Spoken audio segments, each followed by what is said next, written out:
7824 voltage regulator IC के बारे में। तो 78 का मतलब होता है कि एक प्रकार का पॉजिटिव वोल्टेज रेगुलेटर आईसी होता है जिसकी आउटपुट वोल्टेज हमेशा पॉजिटिव होता है। लास्ट का जो 2 डिजिट जो नंबर जो होता है यह उस आईसी के आउटपुट वोल्टेज को बताता है, यानी इस आईसी की आउटपुट वोल्टेज क्या होगी 24 वोल्ट। नेक्स्ट है पिन कॉन्फ़िगरेशन। जनरली इस रेगुलेटर में 3 टर्मिनल्स होते हैं।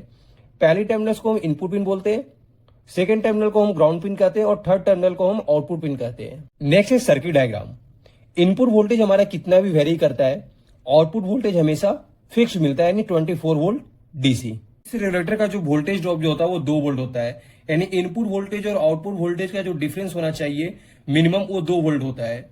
यानी हम कह सकते हैं कि इनपुट वोल्टेज हमेशा आउटपुट वोल्टेज से 2 वोल्ट ज्यादा होना चाहिए। इस आईसी को ऑपरेट करने के लिए minimum input voltage 26 volt DC हम दे सकते हैं और मैक्सिमम 40 वोल्ट डीसी तक हम दे सकते हैं, और हमें आउटपुट वोल्टेज हमेशा 24 वोल्ट डीसी हमें फिक्स मिलता है।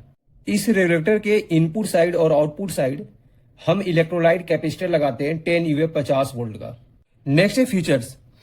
इस रेगुलेटर का जो आउटपुट करंट जो होता है वो अप टू 1.5 एम्पियर तक होता है। फिक्स आउटपुट वोल्टेज हमको प्रोवाइड करता है plus 24 volt DC. Thermal overload protection होता है। अगर आईसी का टेम्परेचर 120 डिग्री सेल्सियस से लेकर 150 डिग्री सेल्सियस तक अगर पहुंच जाता है तो उस कंडीशन में आईसी आउटपुट वोल्टेज को बंद कर देता है। शॉर्ट सर्किट प्रोटेक्शन होता है। नेक्स्ट है एप्लीकेशन, यानी इस रेगुलेटर का यूज हम पावर सप्लाई में करते हैं 24 वोल्ट सिस्टम के लिए, या हम 24 वोल्ट की रिले ड्राइविंग सर्किट में भी इसका उपयोग करते हैं